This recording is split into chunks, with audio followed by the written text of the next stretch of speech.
nggak sengaja gua ngelihat kaca spion tuh ada yang aneh, kok kayak ada yang ngikutin.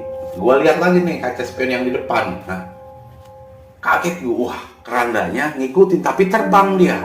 Loh, kata gua, kok ngikutin? Setelah gua tahu keranda terbang itu,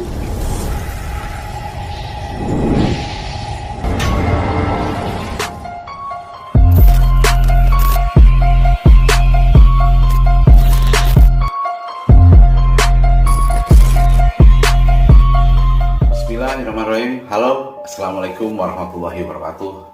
Salam santun dan salam sejahtera. Jumpa lagi di channel Sigit Nurwanto. Seperti biasa, di channel Sigit Nurwanto akan bercerita tentang kisah horor. Di episode kali ini, channel Sigit Nurwanto akan bercerita tentang kisah horor, yaitu kisah horor pengalaman gua pribadi. Pengalaman pribadi ini gua alami sendiri ya. Gua tahunnya lupa sih, tapi gua masih ingat. Karena waktu itu gua yang alami sendiri. Jadi cerita kali ini yaitu diikuti keranda terbang. Jadi ini kejadiannya itu udah lama sih, tapi gua udah di Cilegon. Pada saat itu gua pulang ke tempat gua Malingping, dari Cilegon ke Malingping. Cuman gue emang biasa kalau pulang itu sukanya malam. Di atas jam 9 malam tuh gue pulang ke Malingping. Karena apa ya? Kalau siang itu macet. Jadi gue males. Gue berangkat dari sini tuh jam 9 malam ke Malingping dengan jalur Pandeglang, Rangkas, Warung Gunung. Nah di situ kan hutan semua tuh, hutan sawit. Udah, kalau pas awal pulang itu gue sendiri ya, pulang sendiri.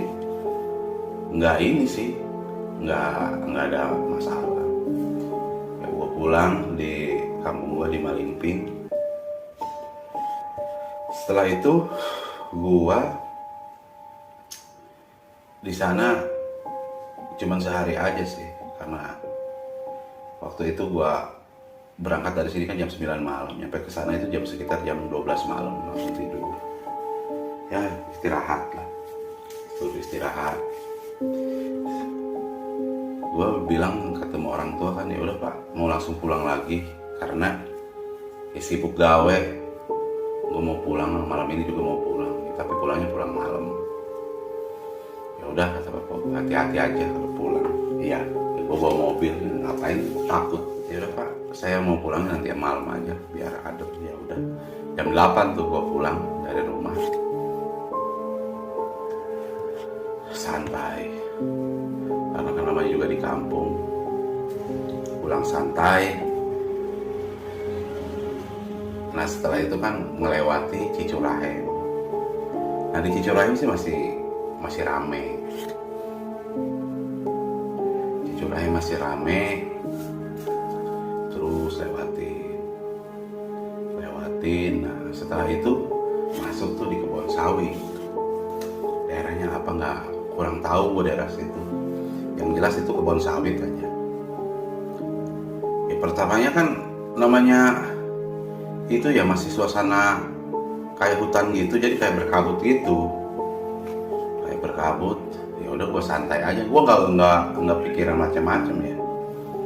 Santai aja.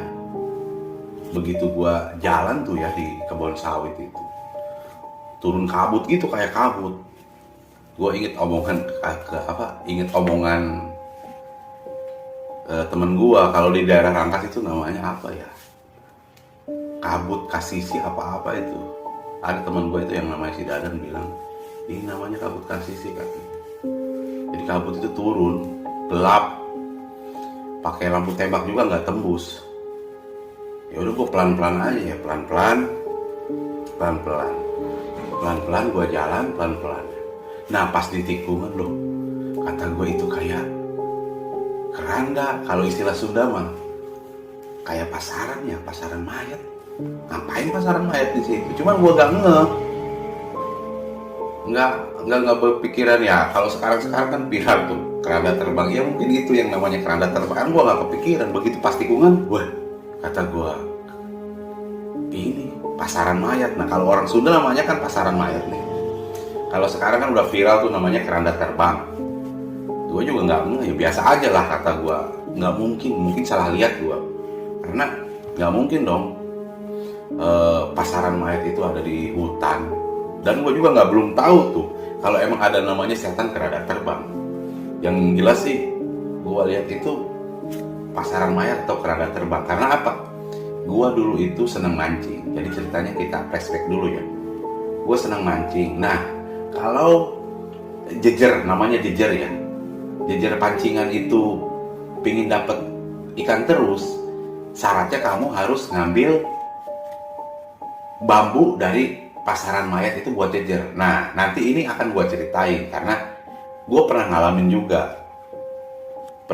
juga ngambil bambu, jejer bambu pasaran mayat tersebut. Karena apa? Kalau di kampung gue sih ya, kalau di kampung keranda itu ya dibuatnya dari bambu, bukan dari besi kayak sekarang, tapi dari bambu. Nah itu satu diambil itu bambu itu buat jejer mancing. Nanti gue ceritain di kisah selanjutnya. Jadi kita kembali ke cerita keranda terbang ini. Gue nggak ada pikiran apa-apa karena yang gue tahu yaitu di makam gitu, di kuburan tempatnya. Ya udah, gue lewatin aja. Gue lewatin. Nggak sadar begitu ngelewatin pasaran mayat tadi, tikungan tadi yang ada pasaran mayatnya. Pikiran gue sih biasa aja ya. Nah setelah beberapa menit kemudian, bulu kuduk gue itu merinding semua. Wah ada yang nggak beres nih kata gue kan. Nggak sengaja gue ngelihat kaca spion tuh, ada yang aneh. Kok kayak ada yang ngikutin. Gue lihat lagi nih kaca spion yang di depan. Nah, kaget gue, wah kerandanya ngikutin tapi terbang dia. Loh kata gue, kok ngikutin? Setelah gue tahu keranda terbang itu ngikutin, mata gue ngedadak perih banget. Jadi gue itu nggak bisa fokus. Itu dari mata itu keluar air mata terus, perih karena gue ngelihat itu perih. Gue cari di mobil ada tuh air aqua. Itu air aqua gue usap-usapin ke muka terus biar gue bertahan itu, karena gue diikutin terus. Gue ngebut tuh, gua iniin baca bismillah, gua iniin ke mata, masih perih, terus aja ngebut itu. Gua nyari warung, tengok kiri tengok kanan, nggak ada warung yang buka. Dan lagian di situ nggak ada warung, ya sepi lah, masih sepi, masih hutan. Waduh kata gua, kenapa ini? Itu mata itu masih perih dan itu keranda itu masih ngikutin terus. Nah setelah itu akhirnya ada warung. Gua berhenti tuh langsung di warung set ya. Lah kata gua nggak kepikiran lah itu mau warung asli kayak mau warung apa kayak, nggak kepikiran deh. Yang penting itu warung asli. Pokoknya gua nggak kepikiran itu warung asli kayak warung jadi-jadian, nggak kepikiran kesan. Yang penting warung, gua mau beli aqua besar ceritanya. Udah gua berhenti di warung itu, Pak. Gua langsung nggak basa-basi, ada aqua besar nggak? Ada, langsung ambil aja itu gua. Nah aqua besar itu gua pakai wudhu, gua berwudhu gitu. Udah wudhu. Setelah itu baru gua bayar. Tukang warung itu nanya ke gua, kenapa kayak buru-buru gitu? Kalau orang Sunda kan panggilannya. Iya Pak, di sana itu tadi pas di tikungan saya ngelihat pasaran mayat. Begitu saya lewatin ngikutin dari belakang. Makanya saya buru-buru wudhu di sini. Wah, mata saya perih, takut nabrak. Nah, tukang warung senyum aja. Loh, Bapak kenapa senyum? Iya sih Pak, katanya. Bapak sih jalannya jam segini. Jadi, bukan Bapak aja sih yang ngalamin, katanya. Banyak juga yang lain. Ya udah, untung Bapak ini katanya selamat. Emangnya kenapa Pak? Kemarin mah ada yang kayak gitu, ada yang kecelakaan katanya. Udah ada 3 kali. Wah, berarti gue masih untung itu. Emang bener sih, yang buat kecelakaan itu ya itu mata itu perih. Emang gue juga ngalamin mata gue perih. Oh Oh, kata gua, ya udah dari situ. Oke, kalau gitu, Pak, saya permisi deh, saya mau langsung lanjut pulang. Karena gua udah ngerasa seger nih, udah wushu. Bapak itu senyum aja, ya udah Pak, hati-hati di jalan. Emang pulang kemana? Saya ke Cilegon. Oh ya udah, hati-hati di jalan. Ya udah tuh, gua udah masuk lagi ke mobil. Udah, pas gua lihat lagi udah nggak ada. Udah nggak ada. Ya udah gua jalan.